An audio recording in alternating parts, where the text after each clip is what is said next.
La niña que camina entre aromas. Cuando Ana nació todo estaba a oscuras, podía sentir el calor de su mamá al sostenerla en sus brazos, el perfume de la camisa recién lavada de su papá y muy a lo lejos el trinar de los pájaros que despertaban con pereza a la primavera, pero por todo lo demás todo estaba a oscuras. A medida que fueron pasando los años, Ana comprendió que era diferente, oía a sus amigos hablar de colores y de formas, pero para ella todo era confuso. Su mamá le dijo una mañana: el azul se siente así, y le hizo sostener un cubito de hielo entre sus manos, y el rojo así, mientras le hacía acercar las manos al fuego de la chimenea con mucho cuidado para que no se quemara. Ella sonreía y giraba su cabecita hacia el lugar de donde procedía la voz de su mamá. Fue durante un invierno cuando Ana aprendió a caminar entre aromas. Al principio, como es natural, lo hizo torpemente y se provocó más de un chichón. Su papá le decía una y otra vez: Ana, ve despacio que no hay prisa. Pero ella, con la ansiedad típica de todo niño que descubre las cosas nuevas, quería aprender y quería hacerlo rápido.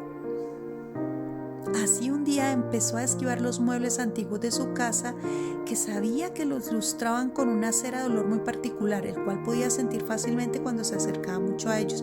El aroma se hacía intenso.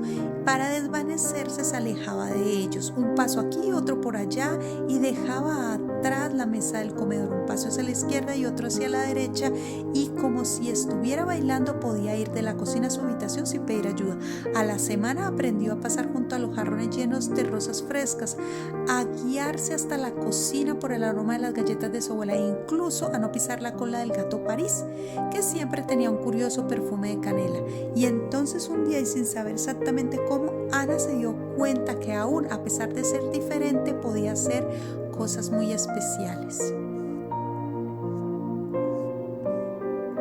Sin duda, lo que más le gustaba a ella era cocinar con su abuela. Durante las tardes del invierno se encerraban las dos en la cocina para preparar toda clase de tortas variadas. A Ana le encantaba inventar nuevos sabores y parecía tener un don especial para combinar las especias. Una pizca de ralladura de limón, un poco más de azúcar, unas gotas de esencia de vainilla, decía, mientras dejaba que sus manos se deslizaran con maestría entre las ollas y los fogones.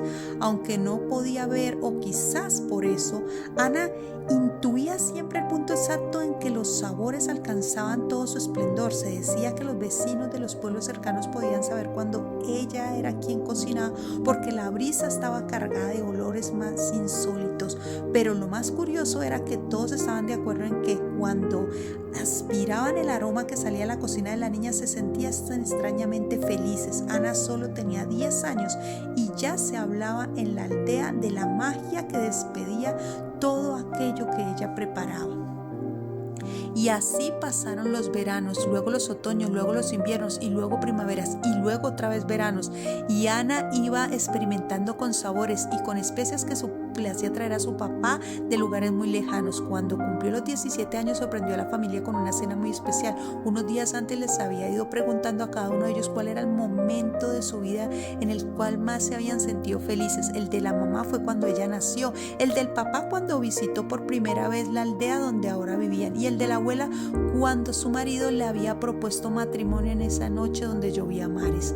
Días después, durante la cena, Ana puso delante de ellos un plato con una comida distinta para cada uno de ellos. Luego les vendó los ojos y les susurró que empezaran a comer. Al principio no sintieron nada extraño, a excepción de que toda la comida olía de maravilla.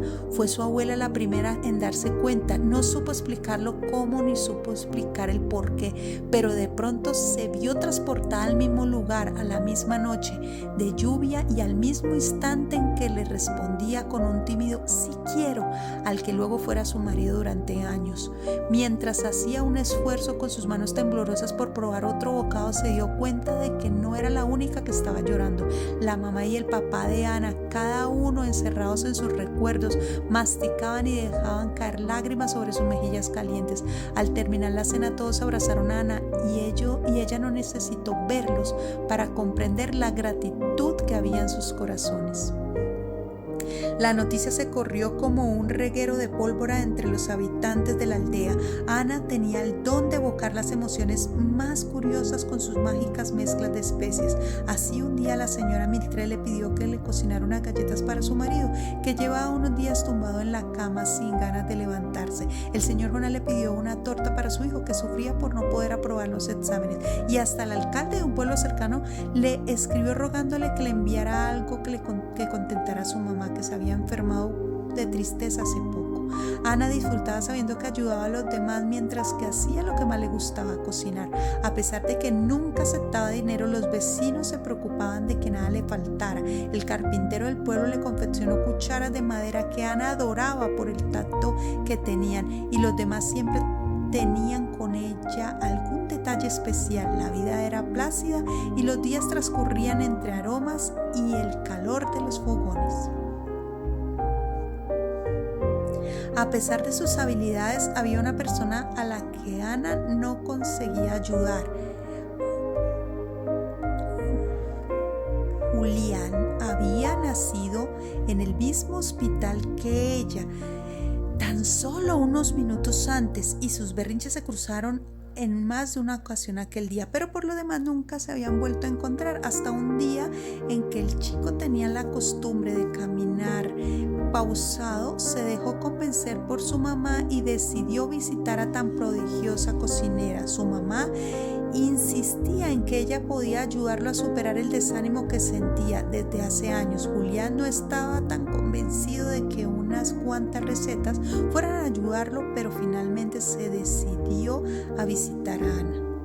La primera vez que la vio no pudo evitar desear pasar el resto de su vida contando sus pecas de las mejillas. Ana era ya una adolescente preciosa, de cabello colorado y una sonrisa cristalina.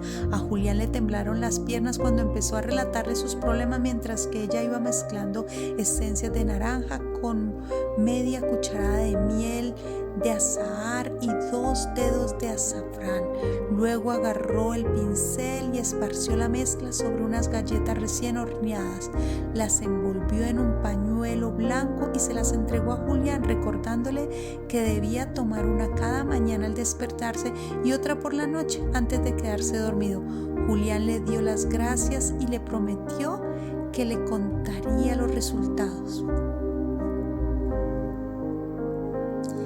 Pero pasaron los días y después de las semanas y después las estaciones sin que Julián mostrara signos de mejora.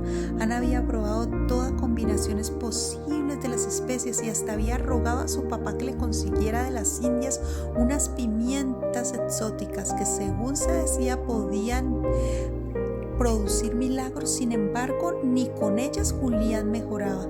Cada semana volvía a casa de Ana y ella sabía que él era porque lo escuchaba arrastrando sus pies desde muy lejos. A veces daban largas caminatas por el lago de las aguas verdes que bañaban la aldea y conversaban durante horas sobre los problemas de Julián. Otras se tumbaban en la hierba mientras relataban cómo se veían las estrellas, y ella imaginaba millones y millones de soles esparcidos como granos de mostaza sobre la mesa. Ana no sabía las formas de los colores, pero se imaginaba todo su mundo y adoraba la voz de él mientras se lo describía. En ocasiones Julián le había ofrecido su brazo para guiarla, pero Ana insistía con delicadeza en caminar sola. Si no te hubiera conocido, jamás habría creído lo posible que alguien pudiera andar guiándose únicamente por los aromas, le dijo él en cierta ocasión. Ella sonrió y le contestó: mi mamá decía que precisamente por eso, porque no sabía que era imposible, aprendí a hacerlo. Una tarde de otoño, al entrar a la cocina, Ana percibió el aroma de su abuela, que estaba sentada esperándola con una sonrisa traviesa. ¿Has disfrutado del paseo con Julián?, le preguntó la anciana divertida. Ana, sin saber muy bien por qué, sintió cómo sus mejillas ardían de repente. No encuentro la manera de ayudarlo, respondió no muy convencida. He probado con todas las recetas que me has enseñado y con todas las que he creado yo misma. Ya no me quedan cosas por inventar. ¿Sabes, Ana? Desde pequeña has tenido un don para leer el corazón de los demás y quizás ya sea hora de que empieces a leer también el tuyo, ¿verdad? Fue entonces cuando Ana comprendió que Julián ya hacía mucho tiempo que había superado su angustia y que no había sido a causa de la miel, ni de la canela, ni de la vainilla, ni del azafrán, pero sobre todo comprendió que la tristeza la invadía a ella si algún día no lo escuchaba llegar por el camino arrastrando sus pasos. Comprendió que él había estado todo ese tiempo esperando por ella, que se sentía segura acariciando con sus recetas el corazón de los demás. Tuviera el valor de descubrir el suyo propio, que el amor verdadero, como los buenos platos, necesitaba una cocción más lenta y sobre todo paciencia, mucha paciencia. Entonces Ana sonrió a su abuela y le dijo, casi en un susurro para no despertar a su gato, creo que prepararé algo especial para cuando me visite Julián en la tarde. ¿Me alcanzas el tarro con el azúcar?